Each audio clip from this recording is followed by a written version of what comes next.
Hello, today we're going to have a look at algebraic geometry codes and we'll see it from a slightly different perspective. We've previously defined it using divisors and now we'll define it using invertible sheaves. That's basically the same, at least in our setting, because divisors correspond to invertible sheaves, but more about that later.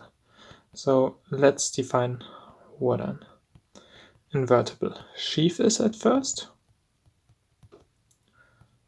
So we call it L on, let's say, a locally ringed space, or we could just say on a ringed space.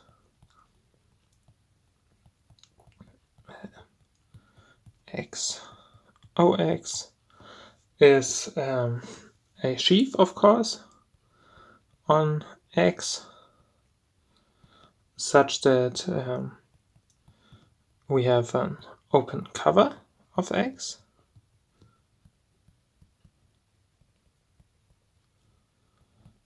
So we cover X by some opens UI, and we want that if we restrict this sheaf L, that this is isomorphic to OUI, where I mean just OX restricted to UI. So that's what an invertible sheaf is. So the easiest example would, of course, be just the structure sheaf of X, but there are other examples as well. And in fact, in a reasonably nice setting, they correspond to divisors. But let's first state the following lemma. So I'll state some facts which we're not going to prove, and then we'll use them to define codes. So the first fact is that the set of isomorphism classes of invertible sheaves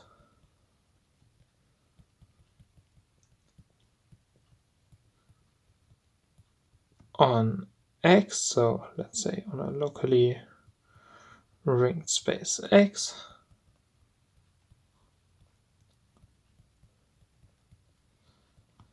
is a group with, so of course we need to define multiplication, and the multiplication is the tensor product.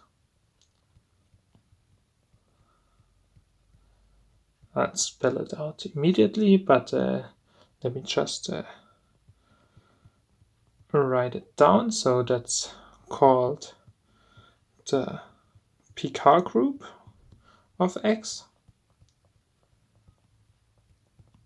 and we'll write it just by that. So that's the Picard group, and so let's say we have an invertible sheaf in the Picard group, or rather isomorphism class of an invertible sheaf.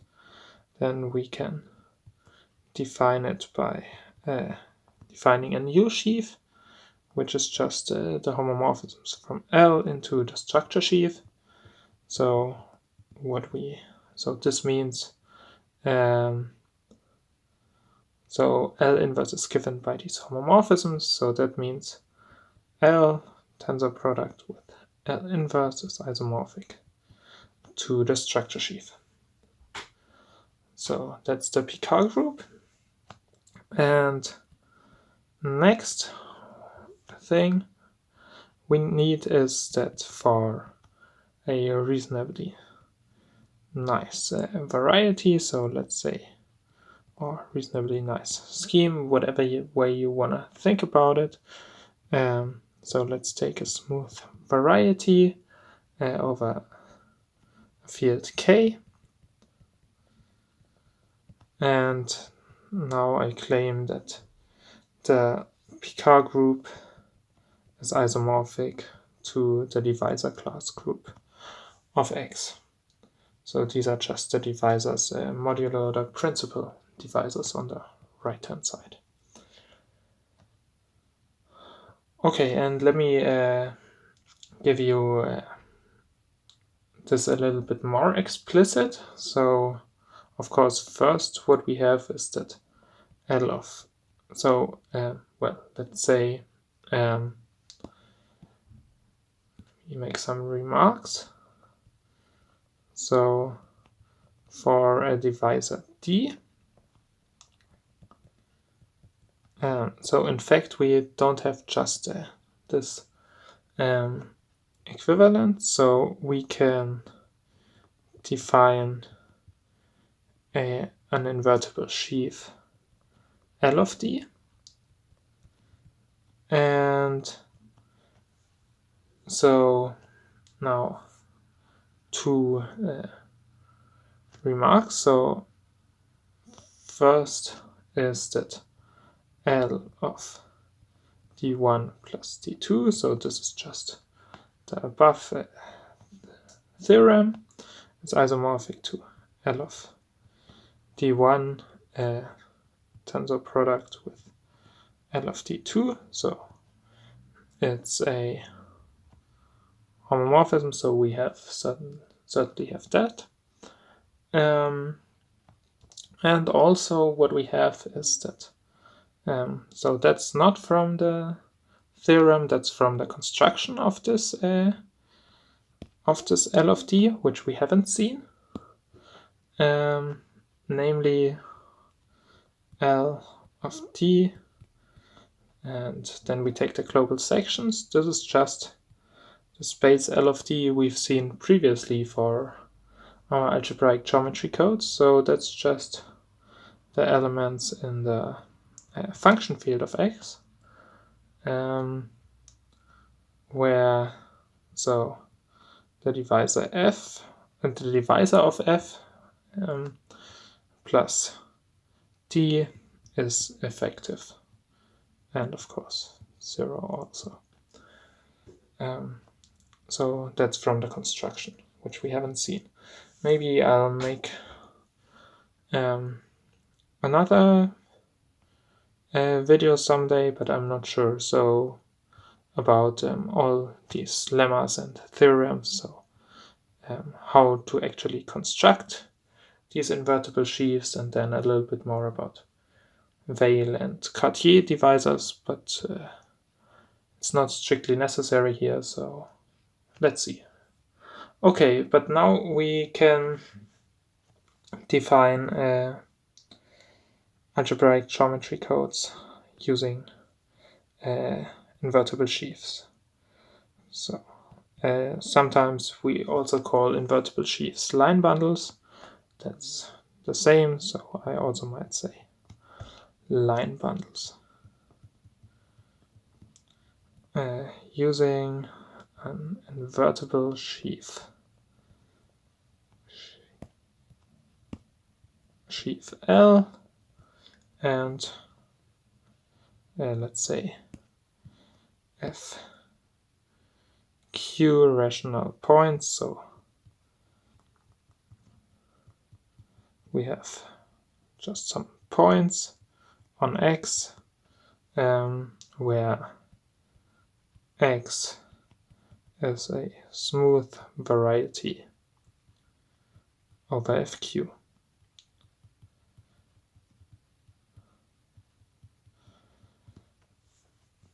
Okay, and how do we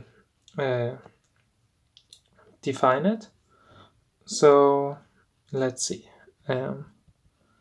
L is invertible, and that means that we can look at the stalk, and not just at the stalk, but at the stalk modulo. So MP here is the maximal ideal in OP. So the structure, in the stalk of the structure sheaf at P, and I claim that this is isomorphic to FQ. So how do we see this? Let's see, so that's just from this isomorphism here. So if locally we get the same, and the stalks on the right hand side are given by, or rather not the stalks, but the stalks modulo the maximal ideas are given by FQ. So that's why we get this last isomorphism here. And so this means that we get the following homomorphism. So namely phi from the global sections of our invertible sheaf. Then at first we go into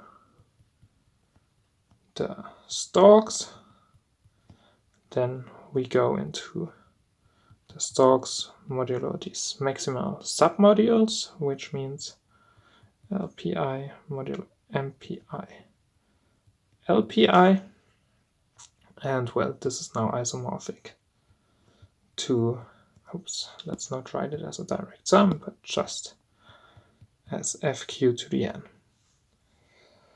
And what's the map? Well, at first we map S to the germs in the stalks, then we map it to the residue classes. Of course, this is from 1 to n, and also here from 1 to n, and then we have this last isomorphism. And we call the image is our code, and so the image of phi, and we denote it by C of L P1 up to Pn. And I claim that C of L P1 to Pn is up to monomial equivalence.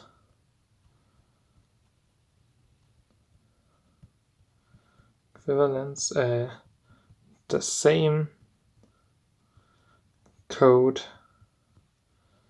as C, L of D, and then P1 to Pn is the same code as C of the divisor, then P1 to Pn. And how do we check this? So we have the map from L of D.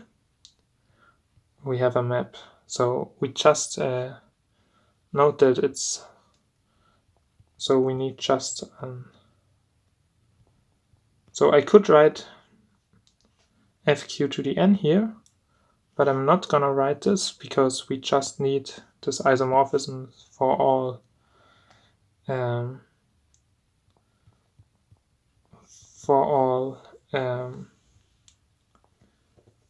oops, not gonna write it, I said it. So for all points pi, and if we have this monomial equivalence for all. So what we need is basically here multiplication with a non-zero field element. And if we have this for all pi, then we are done. Okay, and so here we have the evaluation map, and here we basically have phi, but just for a single point. And well, now all we have to see is that so the evaluation, let's say at P of f is 0 if and only if the valuation of f is bigger than 0, but the valuation of f bigger than 0 basically means that f is in this, or rather fp is in this maximal submodule, which means that phi of f is 0. So what does this tell us? That means that the kernel of the evaluation is equal to the kernel of phi, and therefore we get a